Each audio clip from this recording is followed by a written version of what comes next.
जी अस्सलाम वालेकुम, मैं हूं वहीद अहमद और आप देख रहे हैं वैक इमिग्रेशंस एंड एजुकेशन चैनल, जो कि आप तक पहुंचाता है जो कि लेटेस्ट न्यूज़ अपडेट्स और जो भी चेंजेस आती हैं इमिग्रेशन लॉज में या नई पॉलिसीज़ इंट्रोड्यूस होती हैं उसके बारे में हम आपको इन्फॉर्मेशन प्रोवाइड करते हैं। तो ये हमारा मकसद है। तो आज का इम्पॉर्टेंट टॉपिक, जैसे कि मैंने लास्ट एपिसोड में आपसे जिक्र किया था कि हम आपको ये बताएंगे कि जब आप UK student visa application file करने जा रहे हैं तो उसमें क्या क्या डॉक्यूमेंट्स आपको चाहिए। ये एक बहुत अहम क्वेश्चन होता है स्टूडेंट्स का और उनको अक्सर they are really at fix and they are confused कि कौन सा डॉक्यूमेंट लगने हैं कौन से नहीं लगाने। और इसमें दो चीज़ें देखने वाली होती हैं, एक मैंडेटरी लिस्ट होती है और एक एक्स्ट्रा डॉक्यूमेंट्स होते हैं जो कि बड़े इंपॉर्टेंट होते हैं, क्योंकि डॉक्यूमेंट लिस्ट को सारे स्टूडेंट्स फॉलो कर रहे होते हैं और जो एक्स्ट्रा डॉक्यूमेंट जो कि वीज़ा ऑफिसर देखना चाहता है और जो कि आपके केस स्पेसिफिक होते हैं। तो ये इसके बारे में आज हम बात करेंगे। आपने इस एपिसोड को पूरा देखना है क्योंकि ये it is really gonna benefit you, specially इसलिए अगर आपने खुद या आपने अपने बच्चों के लिए वीज़ा फाइलिंग करनी है और उसमें आपको बहुत ज़्यादा हेल्प हो जाएगी और आपकी फ़ाइल मुकम्मल होगी और हम आपको बताएंगे कि फ़ाइल की प्रेजेंटेशन कैसे होती है और उसको आपने किस तरह लेके चलना है ताकि आपका वीज़ा ऑफिसर जो है जब वो आपकी फ़ाइल को खोले देखे तो उसको आपके पूरी केस की इन टोटलिटी समझ आ जाए। तो आज का ये हमारा बड़ा अहम टॉपिक है। आपको यूके वीज़ा इंफॉर्मेशन के हवाले से या कोई भी स्टूडेंट इंफॉर्मेशन इमिग्रेशन इंफॉर्मेशन के हवाले से कोई भी आपकी ज़रूरत हो या नीड हो तो आप हमारे चैनल पे आएँ, उसको लाइक करें, सब्सक्राइब करें।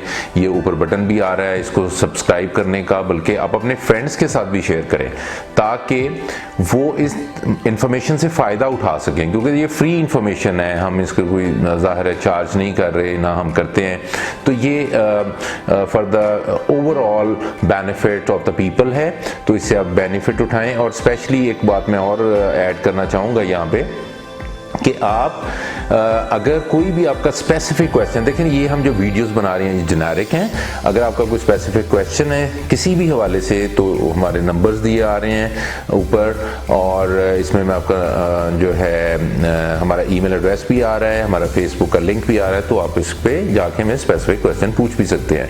वीडियो आपने पूरी देखनी है ताकि आपको जो यूके वीज़ा एप्लीकेशन स्टूडेंट के लिए है टीयर 4 में उसके तमाम डॉक्यूमेंट्स पता चल जाए जब आप फाइल करने जा रहे हैं। तो हम आते हैं नाजरीन अपने टॉपिक की तरफ कि कौन सी आपको वीज़ा एप्लीकेशन में कौन से डॉक्यूमेंट लगाने हैं। ऑब्वियसली जब आप वीज़ा अप्लाई करने के लिए जा रहे हैं तो obviously you must have an unconditional letter from some of the universities जो कि टीयर 4 लाइसेंस होल्डर हैं, जिनको हम टीयर 4 स्पॉन्सर्स भी कहते हैं। तो उसको हम कहते हैं CAS confirmation of acceptance of studies by the sponsor. जब आपके पास वो आ जाएगा वो आपका एक बेस डॉक्यूमेंट होता है, उसकी बुनियाद पे आपने अपनी पूरी फाइल तैयार करनी है, क्योंकि जो उसमें इंफॉर्मेशन दी गई है वो मस्ट है उसको आपको फॉलो करना कि आपने उसमें फीस कितनी पे की है, आप किस कोर्स के लिए जा रहे हैं, आपने एडमिशन लेने के लिए आपने डॉक्यूमेंट्स कौन से लगाए थे वो उसके ऊपर मेंशन होता है। इसलिए सबसे पहले अपना कैश लेटर को अच्छी तरह पढ़ें। तो उसमें फॉर एग्जांपल अगर आपने 50% ऑफ द फी पे कर दी है तो आप रिमेनिंग ऑफ द 50% अपनी बैंक स्टेटमेंट में शो करेंगे और जो आपकी लिविंग कॉस्ट है इसको थोड़ा सा वो कैलकुलेशन मेथडोलॉजी होती है, वैसे बेहतर है किसी एक्सपर्ट से समझ लें, लेकिन जनरली स्पीकिंग मैं आपको बता देता हूँ। अगर आप इनसाइड इनर लंदन बारो जा रहे हैं या जनरली आप ये समझ लें कि अगर आप सेंट्रल लंदन वाले पार्ट में जा रहे हैं तो उसके लिए आपको शो करनी है 1265 per month for at least 9 months. Aldous अगर आपका कोर्स 12 मंथ्स का है तो आप 9 मंथ्स की length of the bank statement में जो फंड्स हैं, एकमुलेटेड फंड्स हैं, वो उसके अंदर शो करेंगे। तो उसको मल्टीप्लिकेशन पे जाना है, इसका फॉर्मूला होता है। अगर आप इनसाइड लंदन इनर बारो नहीं जा रहे, आउटसाइड जा रहे हैं, तो उसके लिए 1015 मल्टीप्लाइड बाई 9 होता है। तो इसकी कैलकुलेशन करके प्लस जब आप फंड्स को शो करने जाएं तो इस चीज़ का ख़ास ध्यान रखें, जो कि अक्सर लोग मिस कर जाते हैं, कि आपने जो एक्सचेंज रेट है वो कौन सा लगाना है, किस तरह का लगाना है। और ये नहीं कि आपने सिर्फ मार्केट से किसी करेंसी एक्सचेंज से पूछ के लगा देना, नहीं, आप ओइंडा की वेबसाइट पे जाएं और उस पे जाके the money you have, for example if you have 50 lakhs of rupees, तो आप मनी यू हैव में लिखेंगे 50 लाख पाक रुपीज़ और पाउंड्स में जाके वो खुद ब खुद आपको कैलकुलेट करके बता देगा। उसका एक प्रिंट स्क्रीनशॉट साथ लगाएं, हालांकि ये लिस्ट में नहीं लिखा हुआ, लेकिन this is really very important. अब हम आते हैं कि रेस्ट ऑफ द डॉक्यूमेंट्स पे। इसमें बेसिकली ये फंड्स के साथ आपकी बैंक स्टेटमेंट लगेगी, आपका अकाउंट मेंटेनेंस लेटर लगेगा। अब ये देखना है कि ये फंड्स किसके हैं, अगर ये आपके हैं या आपके पेरेंट्स में से किसी के हैं या आपके ऑफिशियल लीगल गार्डियन के हैं, इसके अलावा किसी की बैंक स्टेटमेंट नहीं लग सकती, प्लीज नोट इट, ठीक है। उसके बाद अगर आपके पेरेंट्स में से किसी की बैंक स्टेटमेंट है या उनकी जॉइंट है, तो उसके लिए आपको एविडेंस ऑफ द रिलेशन देना है, जो कि क्या है, जो कि आपका बर्थ सर्टिफिकेट है। बर्थ सर्टिफिकेट में फिर आगे आएंगे तो आप देखेंगे कि आपको बर्थ सर्टिफिकेट अब अगर आप अभी इशू कराने जाते हैं, if you are a grown up person like 18 to 20 years, तो आपको अभी अगर आपने बर्थ सर्टिफिकेट इशू कराया तो उसमें बाज़ दफ़ा लेट इंदराज वाला पोर्शन आ रहा होता है या नॉर्मल इंदराज का, तो मेक इट श्योर कि वो नॉर्मल इंदराज हो। अगर लेट इंदराज होगा तो उसको वो डिस्कार्ड करेगा डॉक्यूमेंट को, वीज़ा रिफ्यूज़ करेगा।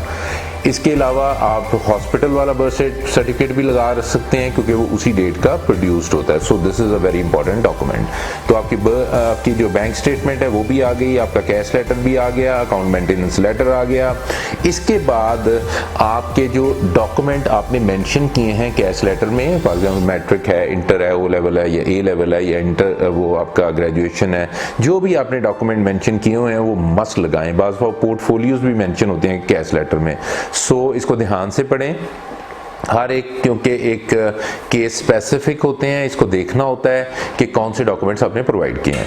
इसके बाद अगर आप आ जाते हैं कि इसके नेक्स्ट डॉक्यूमेंट्स पे, उसके बाद उसमें नेक्स्ट डॉक्यूमेंट में आपका आ जाएगा कि आपकी ओवरऑल नेटवर्थ अगर आपकी कोई अवेलेबल है आपके पास चीज़, तो वो ज़रूर लगाएं। फॉर एग्जांपल आपके प्रॉपर्टी के डॉक्यूमेंट हैं, प्रॉपर्टी के डॉक्यूमेंट में आपने उसको डॉक्यूमेंट को अगर उर्दू में है तो अंग्रेज़ी में ट्रांसलेट करके ज़रूर लगाएं। ये नहीं आपने करना कि आपने उर्दू में ही लगा देना है, और प्लस उसकी वैल्यूएशन कराएं। Source of income of funds ये लिखा नहीं हुआ उसमें लिस्ट में, अगेन जैसे प्रॉपर्टी का डॉक्यूमेंट भी मेंशन नहीं है, लेकिन दे आर इंपॉर्टेंट क्योंकि वीज़ा ऑफिसर ने आपका इन टोटलिटी व्यू लेना है कि यार ये बच्चा किस फैमिली बैकग्राउंड से बिलोंग करता है, how affordable they are to study there and pay the fee. तो उन बिल्स को उसने कैलकुलेट करना होता है आपकी नेटवर्थ को, तो इसलिए ऑलवेज मैं एडवाइस करता हूं कि आप एक्स्ट्रा डॉक्यूमेंटेशन ज़रूर लगाएं, लेकिन उसमें corroboration बहुत ज़रूरी होती है। ये ना कभी करें, ये बहुत बंदे गलती करते हैं कि एक डॉक्यूमेंट में एक जगह एक इनकम आ रही है, दूसरी जगह दूसरी। सो corroboration and correlation of all document आपको क्रिएट करना है, इन टोटलिटी फाइल को देखना है। कभी आपने ये नहीं करना कि एक डॉक्यूमेंट पर डॉक्यूमेंट को फिल करें, ज़्यादा डॉक्यूमेंट लगा दें, ये कभी नहीं होता। Always create a sequence, corroboration, relation, interrelation of the documents। तो इसमें काफ़ी डिटेल में जाया जा सकता है, लेकिन क्योंकि आज का हमारा टॉपिक थोड़ा ब्रॉडली स्पीकिंग डॉक्यूमेंटेशन पे है, तो इसलिए मैं थोड़ा सा इसको नैरो डाउन कर रहा हूँ। अब आपके आ गया क्योंकि प्रॉपर्टी डॉक्यूमेंट, नेटवर्थ, इसके अलावा भी जो भी आपकी इन्वेस्टमेंट हैं, कौमी बचत की हैं, स्टॉक एक्सचेंज है, कुछ भी है जो कि प्रूव करता हो कि आप इनेबल हैं, आपकी एबिलिटी है to support and finance the study of the child, तो ये ज़रूर लगाएं। इसके अलावा बिजनेस के डॉक्यूमेंट लग सकते हैं, जो आपकी एनटीएन है, इनकम टैक्स रिटर्न है, इनकम टैक्स रिटर्न ज़रूर लगाएं। लेकिन अगर आपकी इनकम जो कि डिक्लेयर्ड है उसमें कि आप इतनी फीस पे कर रहे हैं, तो उसकी आपकी एबिलिटी शो होनी चाहिए। वेल्थ स्टेटमेंट लगाएं। तो ये केस टू केस थोड़ी सी चीज़ें चेंज हो जाती हैं। इसके बाद आपका मेडिकल बड़ा इंपॉर्टेंट है, उसमें ट्यूबरकुलोसिस का टेस्ट होता है, ऑफिशियली डेजिग्नेटेड फैसिलिटीज़ मौजूद हैं तमाम शहरों में। उसके लिए आपको ईमेल के ज़रिए या फ़ोन के ज़रिए आपको अपॉइंटमेंट लेनी है और वो आपका सर्टिफिकेट उसमें लग जाएगा। तो ये मेडिकल भी हो गया। फिर आपको बायोमेट्रिक करवाने हैं, जाके अपॉइंटमेंट लेनी है। अपॉइंटमेंट में काफ़ी वेरिएशंस होती हैं और इसमें काफ़ी ज़्यादा मतलब ऑप्शंस हैं, प्रायोरिटी भी है, नॉर्मल भी है, तो या वॉक इन भी ऑप्शंस होती हैं, तो आप डिस्कस कर सकते हैं। इसके अलावा आपको जो फॉर्म्स हैं वो बहुत इंपॉर्टेंट है। Tier 4 का फॉर्म टोटली ऑनलाइन है। उसके लिए इट इज़ ऑलवेज एडवाइजेबल कि किसी एक्सपर्ट से वो पूछ लें, क्योंकि वो आपका सेकंड बेस्ड डॉक्यूमेंट है। तो सेकंड बेस्ड डॉक्यूमेंट को फिल करने के लिए उसमें आपकी पर्सनल इंफॉर्मेशन, आपके कैश लेटर की इंफॉर्मेशन, तमाम इंफॉर्मेशन उसमें मौजूद होंगी। उसको सबमिट करें, फीस आपकी ऑनलाइन पे होगी, क्रेडिट कार्ड यूज़ होगा और कुछ बैंक्स का डेबिट कार्ड भी पाकिस्तान से यूज़ हो जाता है।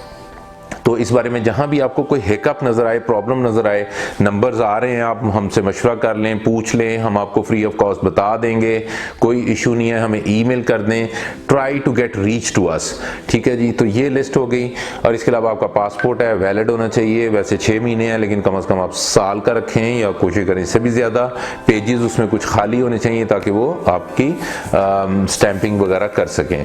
वीज़ा आपको 1 महीने का मिलता है, नॉर्मली 28 डेज होते हैं। जाके आपका BRP card relevant post office जो कि यूनिवर्सिटी के पास होता है या आपकी रेजिडेंस जो आपने दी हुई है उसके पास होता है, वहां से जाके आप रिसीव कर लेंगे। तो इन नटशेल मैंने कोशिश की है कि इस पूरे टॉपिक को कवर किया जाए, लेकिन कुछ अभी भी डिटेल्स आपको पता है बहुत ज़्यादा होती हैं। It's a complicated matter. आपको ज़ाहिर है कि वीज़ा लेना है एक मुल्क का, वीज़ा ऑफिसर ने आपको असेस करना है, तो इसमें बहुत सी निटी-ग्रिटीज़ होती हैं। तो I being the immigration lawyer, मेरी एक्सपर्टीज़ हैं इसमें। आई वुड स्ट्रांगली रिकमेंड जब भी आप ये करना चाहें तो ज़रूर मशवरा कर लें। हम आपको टोटली फ्री मशवरा देते हैं, एडवाइस करते हैं, तो फिर आपको ताकि आपके लिए आसानी पैदा हो सके। अच्छा, इसमें मैं क्विकली कट डाउन करूँगा। नेक्स्ट जो एपिसोड आ रही है उसमें मैंने आपको बताना है कि आपने बेसिकली फॉर्म फिलिंग किस तरह करनी है। फॉर्म फिलिंग इसमें एक इंतहाई इम्पॉर्टेंट पार्ट है।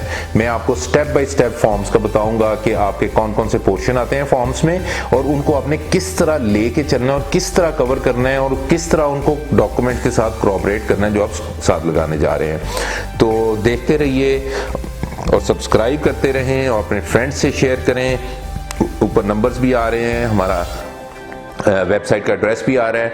कोई भी इंफॉर्मेशन हो, कोई भी आपको चाहिए हो इस बारे में मालूमात, तो आप मुझसे रब्ता कर सकते हैं। हमारी कंपनी वैक कंसल्टेंट्स है, उससे आप रब्ता कर सकते हैं। 17K गुलबर्ग में हमारा मेन ऑफिस है, अदर ऑफिसेज भी हैं, तो आप हमसे रब्ता करके इंफॉर्मेशन इस बारे में ले सकते हैं। तो गाइज, ये थी आज की वीडियो। नेक्स्ट वीडियो के साथ आपके पास दोबारा हम हाजिर होंगे। आप